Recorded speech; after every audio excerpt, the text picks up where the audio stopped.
Commander Vexaler stood at the observation deck of Station Meridian and watched the shuttle from Earth slowly approach the docking bay.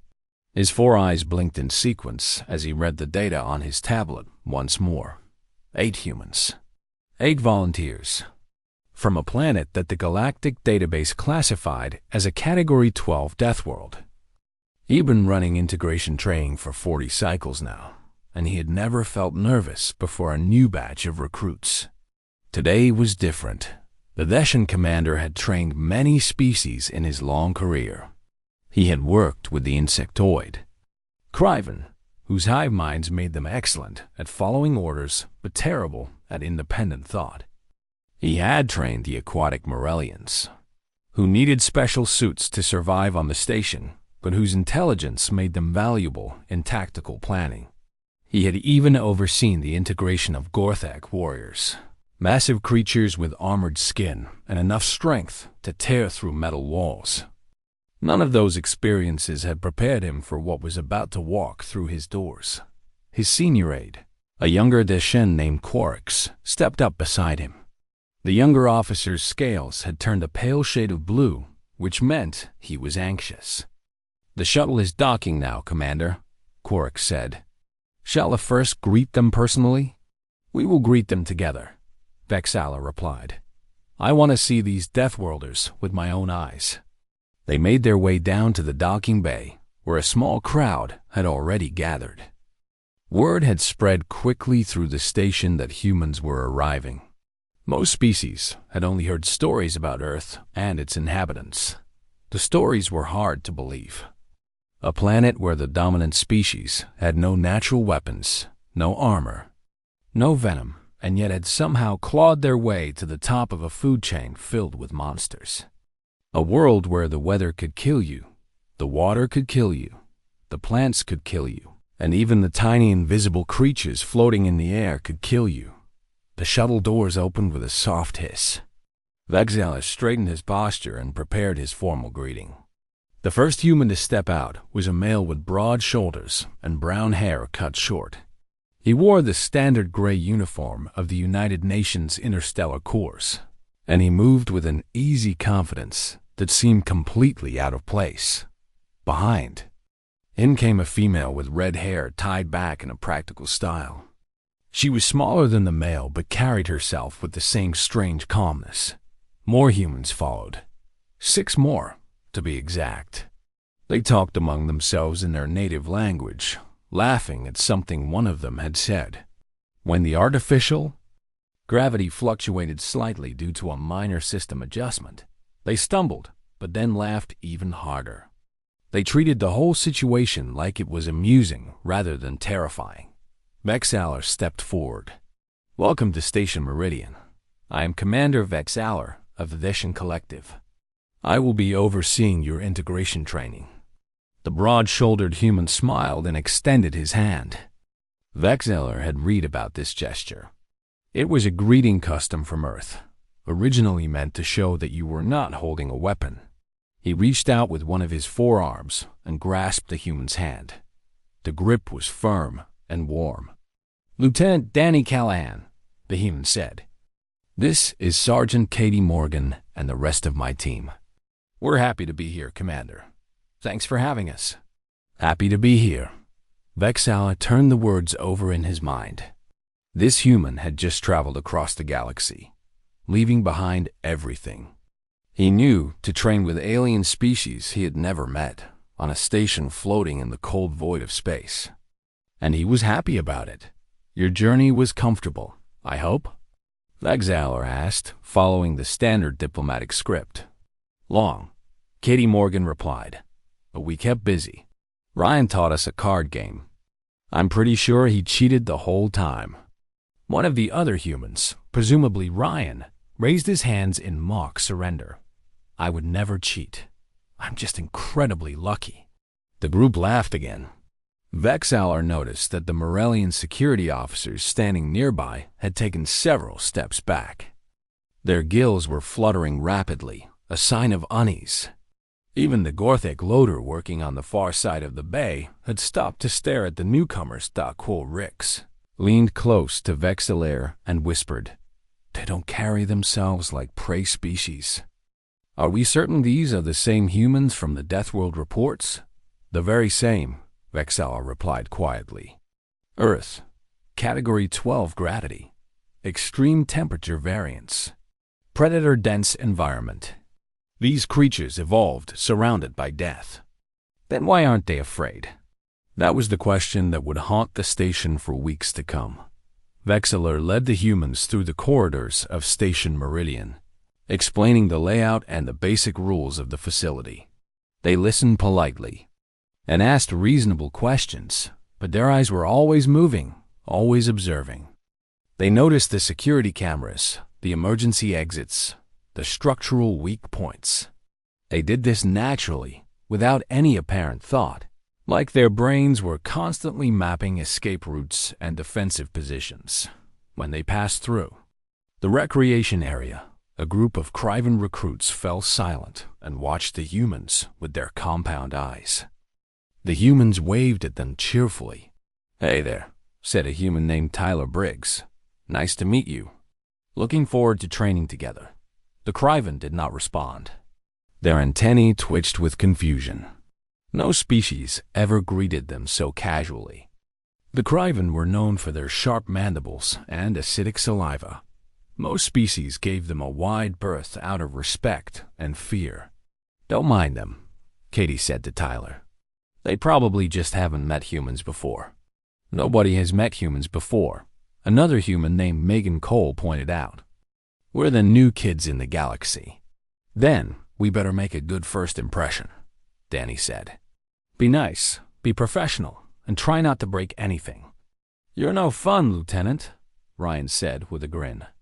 Vexaler watched this exchange with growing fascination. These humans treated their situation like an adventure rather than a trial. They had left their home, their families, their entire world behind, and they were joking with each other like they were on a vacation. He thought about the reports he had read. Earth's history was filled with violence, disaster, and suffering. Wars that killed millions. Diseases that wiped out entire populations. Natural disasters that leveled cities. And through all of it, humans had kept going. They rebuilt. They adapted. They survived. Maybe that was the answer. Maybe when you came from a world that was constantly trying to kill you, nothing else seemed particularly scary by comparison. As they reached the barracks assigned to the human team, Vexaler stopped and turned to face them.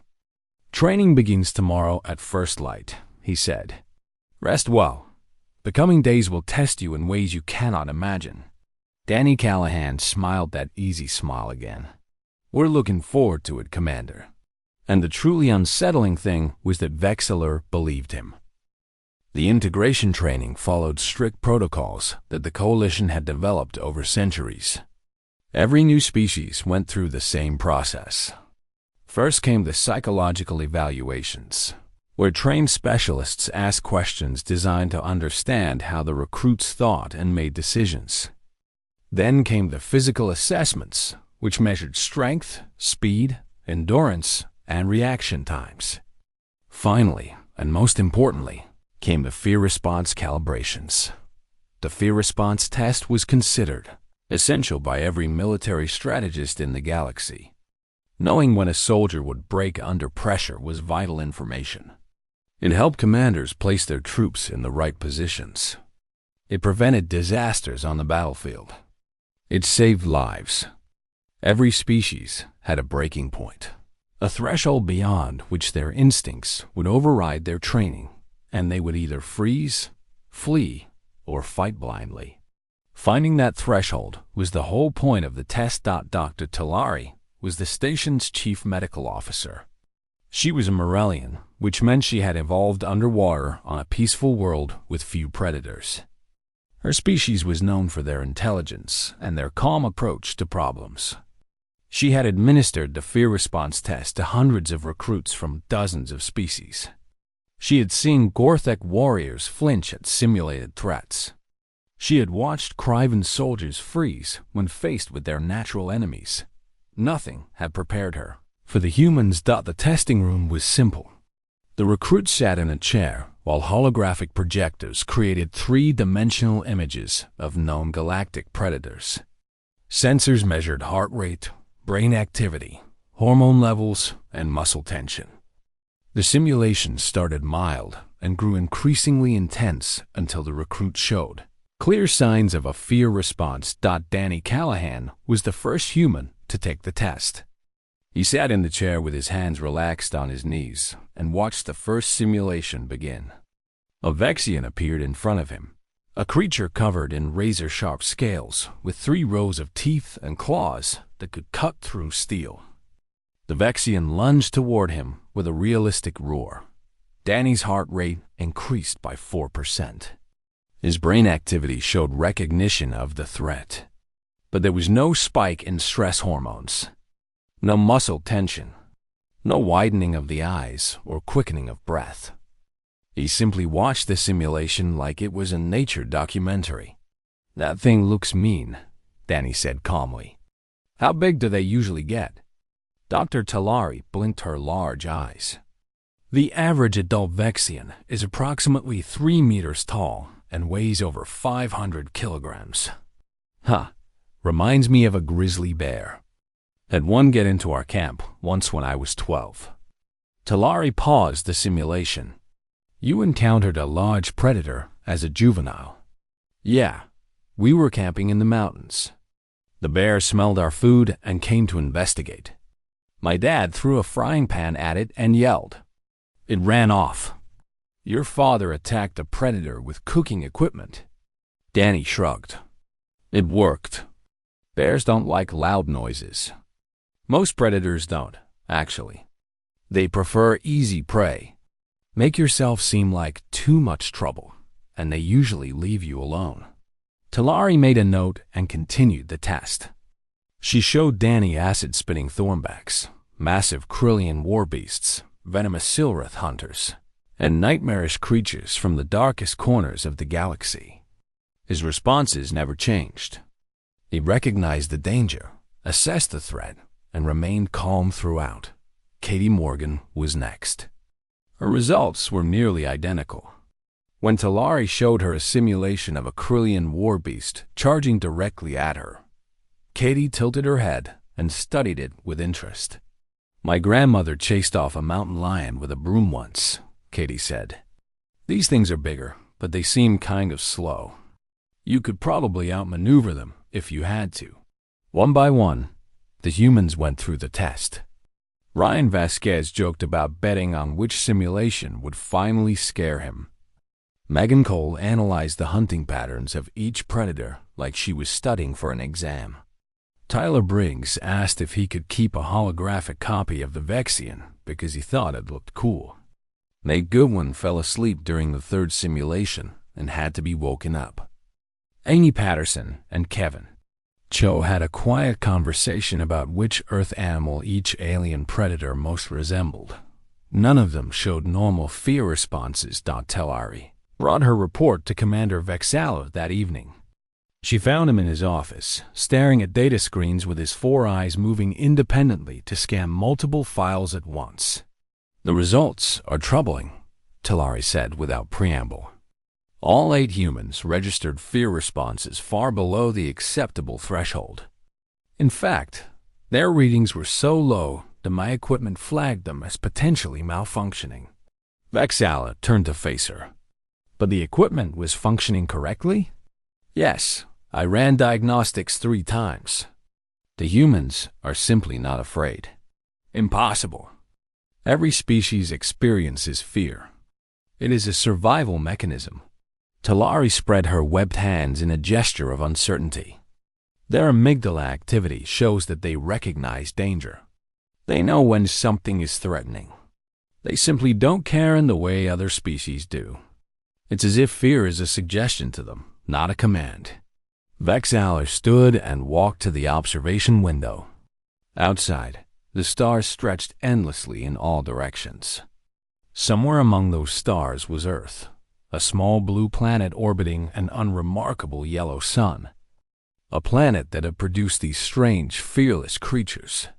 "What does this mean for their training?" he asked. "I don't know," Talari admitted. Standard protocols assume a baseline fear response. All our techniques are designed to help recruits manage and overcome their natural instincts. But these humans don't seem to have the instincts we expect. I'm not sure our training will apply to them at all. Vexaler was silent for a long moment. Then he made a decision. We will authorize the endurance drill, he said. If anything will expose their breaking points, it will be that. Talari's gills fluttered with concern. Commander, the endurance drill has a 40% dropout rate for standard species. The conditions on Theta 7 are extreme even by our standards, which is exactly why we need to use it. I need to know where these humans will break. I need to understand their limits. The Coalition cannot deploy soldiers whose psychological profiles are complete unknowns. And if they don't break? Vexaler turned back to face her. For the first time since the humans arrived, he allowed himself to voice the thought that had been growing in his mind. If they don't break, Doctor, then we may be looking at the most dangerous soldiers the galaxy has ever seen. And I need to know whether that danger will be pointed at our enemies or at us. Talari nodded slowly. She understood. The humans were friendly now, cheerful and cooperative and eager to help. But underneath that pleasant exterior was something hard and sharp, something forged by millions of years of survival on a world that showed no mercy. The endurance drill would reveal the truth, one way or another. The transport ship descended through thick gray clouds toward the surface of Theta 7. Inside, the recruits sat in silence, checking their gear and running through mental preparations. The mood was tense. Everyone knew the reputation of this place. Theta 7 was a moon that orbited a gas giant in a distant star system.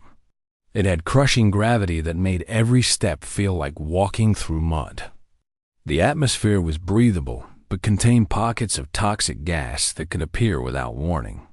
Seismic events were common, and the ground could crack open beneath your feet at any moment. The temperatures swung wildly between freezing cold and burning heat, depending on which side of the moon faced the gas giant. Nothing lived on Theta 7. Nothing could. The endurance drill was legendary throughout the Coalition defense fleet.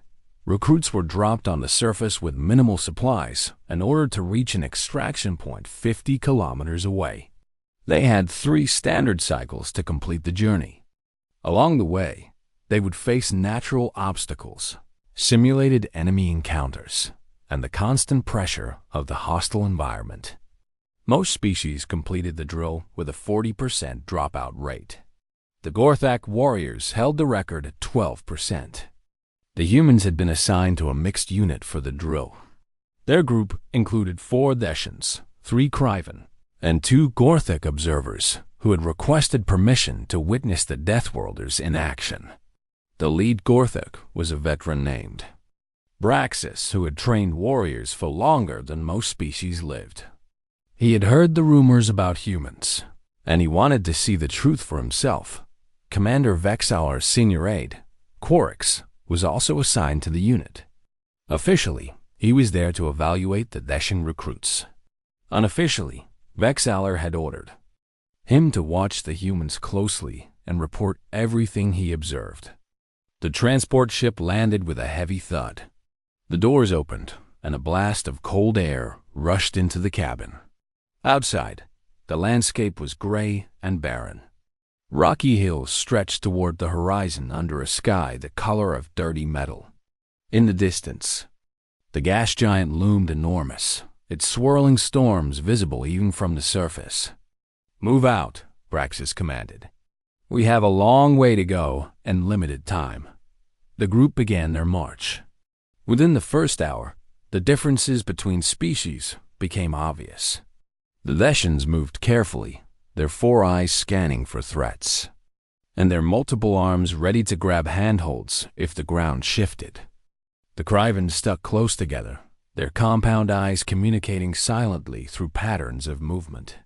The Gorthak observers walked with the confidence of creatures who knew they were the strongest things around. The humans were different. They spread out naturally into a formation that covered all angles of approach. They moved with an efficiency that suggested long practice. Their eyes never stopped moving, and they communicated with quick hand signals and quiet words. Danny. Callahan took the lead position without being asked, and the others fell into their roles like they had done this 1,000 times before. They move like predators, Praxis murmured to Quarix. Not like prey. Quarix could only nod in agreement. 3 hours into the march, they encountered their first major obstacle. A deep chasm cut across their path, its bottom lost in shadows far below. A bridge had once spanned the gap, but seismic activity had collapsed most of it. Only fragments remained, dangling over the void like broken teeth. The Thessians immediately began calculating alternative routes. One of them pulled out a mapping device and started scanning for paths around the chasm. According to the data, the nearest crossing point was 8 kilometers to the north. "We don't have time for an 8-kilometer detour," Katie Morgan said, studying the gap. "There is no other option," Quarix replied. "The chasm is too wide to cross safely. We must go around." Tyler Briggs walked to the edge and looked down. Then he looked at the broken bridge. The far side still had a section of platform attached to it, maybe 2 meters wide. The gap between where they stood and that platform was about 9 meters. "I can make that jump," Tyler said. Silence fell over the group. Even the wind seemed to pause. Praxis stepped forward. "The gap is 9 meters. You will die." "Nah," Tyler replied. "I've done worse for a bet back home. Long jump record at my school was just under 8 meters. Add a running start and some adrenaline, and 9 is doable." "You cannot be serious," Quarix said, his scales turning pale with shock. But Tyler was already backing up to get a running start. The other humans watched him without trying to stop him. They trusted him. They knew what he could do. "Tyler," Danny said calmly, "if you miss, we're not coming down there to get your body." "Understood, Lieutenant. I won't miss." Tyler took a deep breath. Then he ran. His feet pounded against the rocky ground, faster and faster, building momentum. At the edge of the chasm, he launched himself into the air. For a moment, he seemed to hang suspended over the void. The wind caught his uniform. The gas giant loomed behind him like a painted backdrop. Then gravity remembered its job, and he began to fall. His hands caught the edge of the platform. His body slammed against the rock wall below, but he held on. His fingers dug into the stone, and with a grunt of effort, he pulled himself up and over the edge. He stood on the far side of the chasm, breathing hard but grinning. "See?" he called back. "Easy." Nobody spoke for several seconds. The Thessians looked like they had forgotten how to breathe. The Kryven were absolutely still, their antennae rigid with shock. Even Praxis, who had seen countless battles and trained, the fiercest warriors in the coalition, stood motionless with an expression that might have been disbelief. "Humans," Katie said with a shrug, already pulling rope from her pack. "We don't really do impossible." Tyler secured the rope on his side, and the others began crossing one by one. The humans went first, showing the others that the rope was strong enough to hold their weight. They moved quickly and confidently, as if crossing a bottomless chasm was something they did every morning before breakfast. Praxis was the last to cross. When he reached the other side, he stood in front of Tyler and looked down at the human with new eyes. "You risked your life," Praxis said slowly, "for a faster crossing." Tyler met his gaze without flinching. "I risked my life to save my team hours of walking through hostile terrain."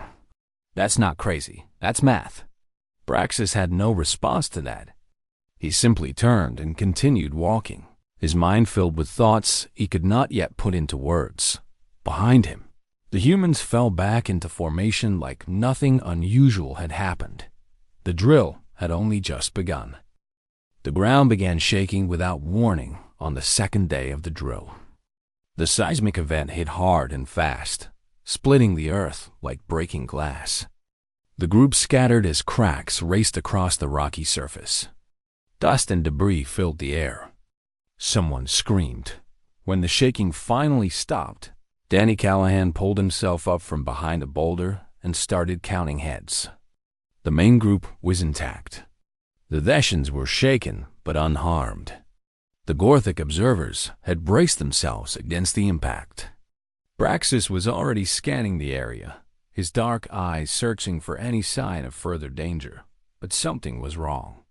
2 humans were missing, and so were 3 Cryven. Megan! Danny shouted.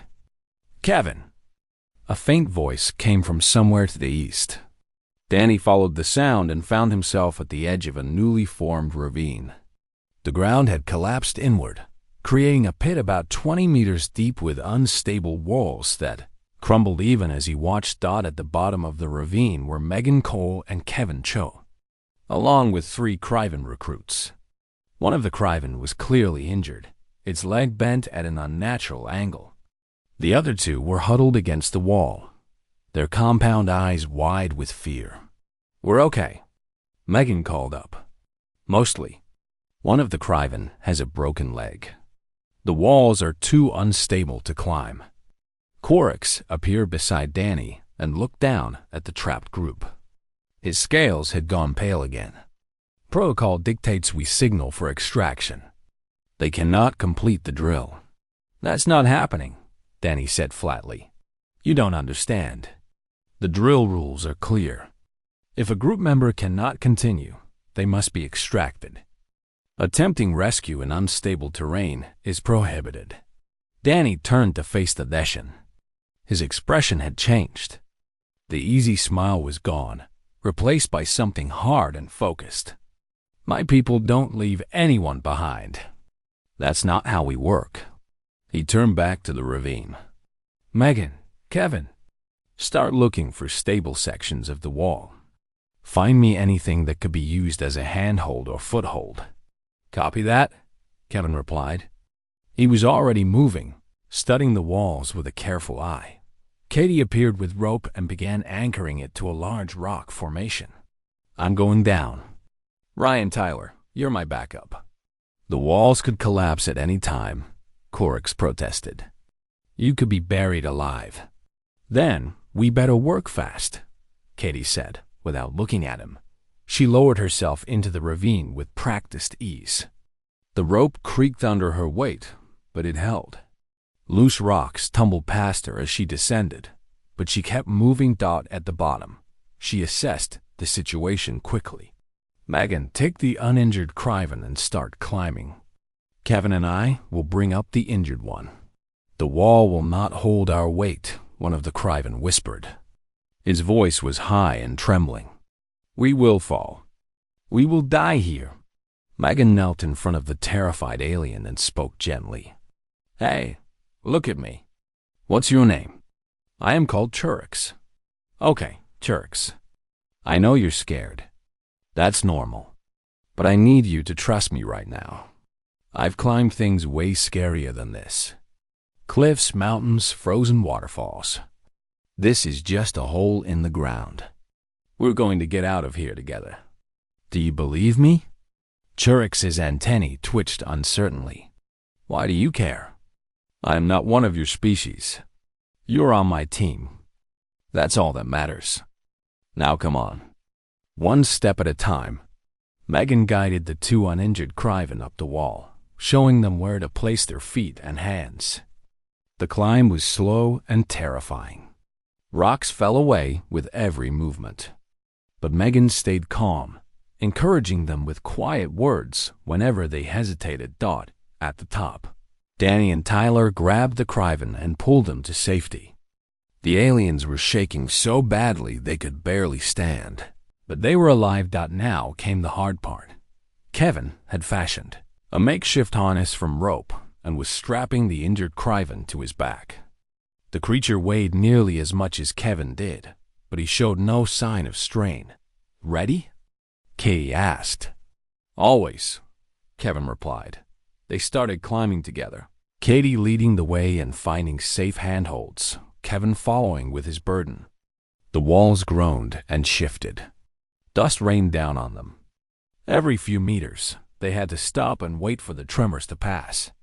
"The structural integrity is failing," Korix reported from above, his voice tight with fear. "The ravine could collapse completely within minutes.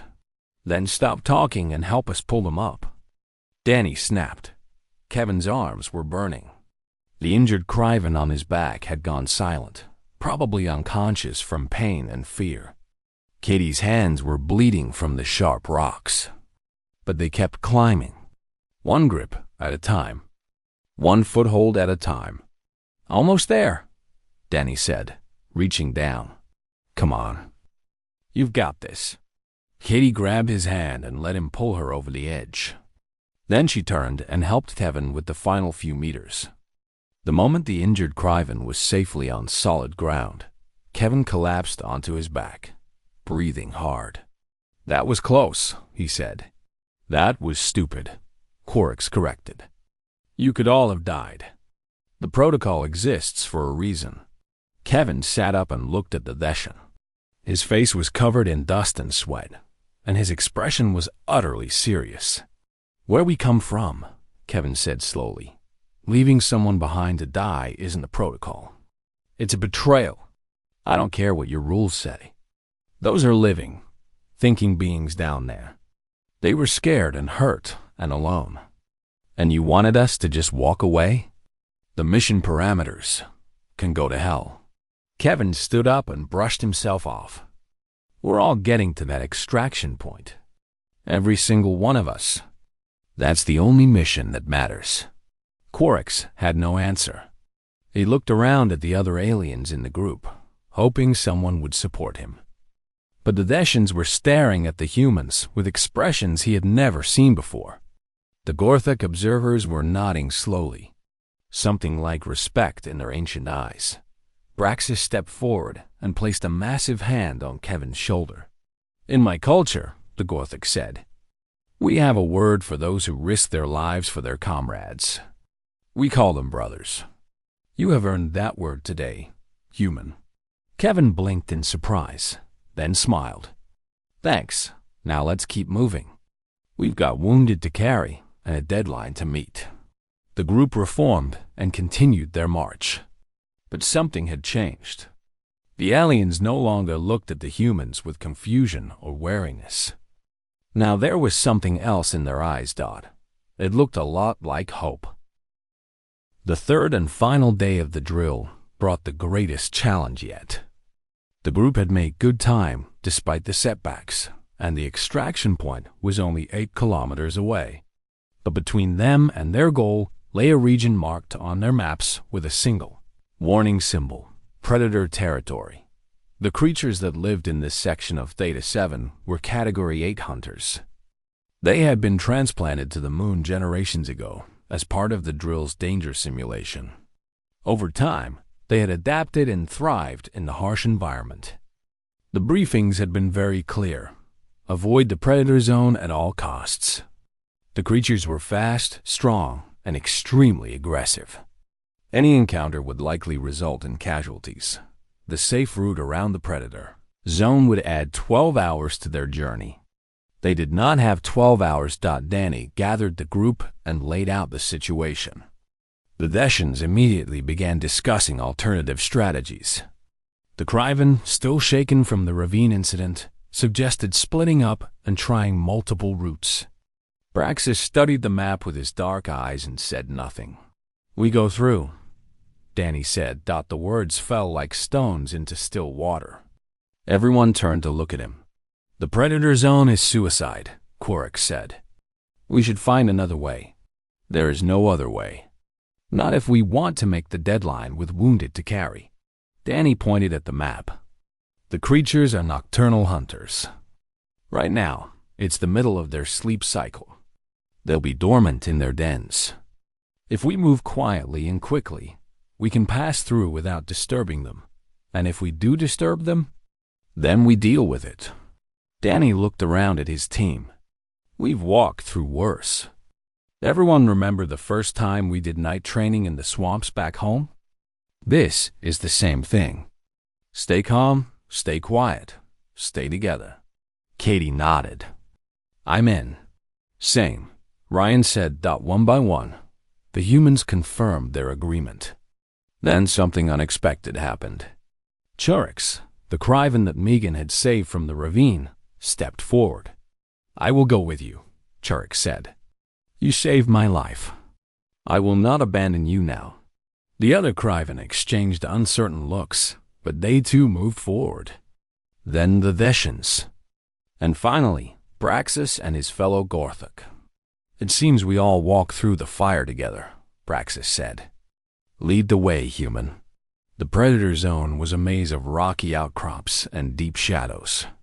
The creatures' dens were scattered throughout, marked by scratch marks on the stones and the faint smell of musk. The group moved in complete silence, communicating only with hand signals. Danny led them through the narrow passages with an instinct that seemed almost supernatural.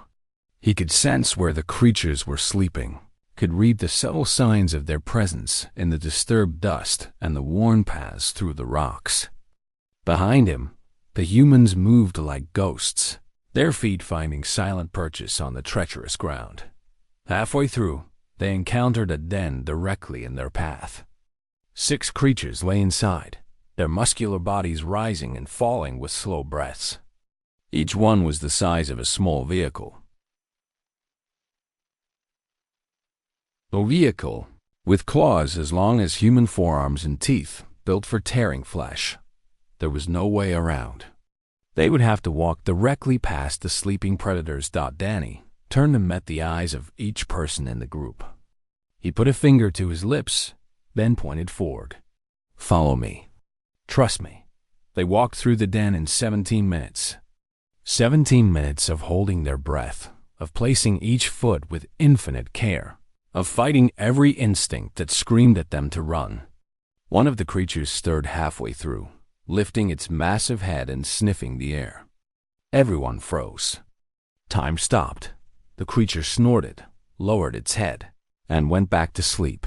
When they finally emerged on the other side, Braxis found his hands were shaking. In all his years of warfare and training, he had never experienced anything like that. He had faced enemies in battle. He had led charges against fortified positions. He had done things that would have broken lesser warriors. But walking slowly past sleeping predators, trusting a human to lead him through certain death, that was something entirely different. The extraction point was a flat clearing at the base of a rocky hill. When the group finally arrived, they had 3 hours to spare. Medical teams rushed forward to treat the wounded. Evaluation officers began their assessments. Commander Vexaler stood at the edge of the clearing, watching with his 4 eyes as the survivors made their way to safety. All 8 humans had completed the drill. Not a single one had dropped out. They had carried wounded allies, crossed impossible terrain, and walked through a predator den without losing anyone. The combined dropout rate for the other species was 62%. The human dropout rate was 0. Vexaler demanded a debriefing. The meeting took place in a temporary command tent set up near the extraction point. The humans stood in a line before him, tired and dusty, but somehow still standing straight.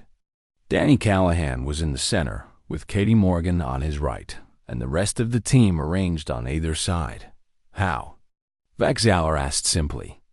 Your species has no natural armor, no venom, no superior strength compared to many galactic species. How do you walk through fire and come out laughing? Danny exchanged looks with his team. Then he stepped forward and spoke. Commander, you keep asking about our fear response like it's broken. It's not. We feel fear. Every human does. Fear keeps us alive. But here's what you don't understand about Earth. Everything on our planet has been trying to kill us since we climbed down from the trees. Predators, weather, disease, each other. We didn't survive by running away. We survived by being too stubborn to die. Katie picked up the thread. Fear is a tool for us. It tells us danger is present, but we decide what to do with that information. Sometimes running is smart.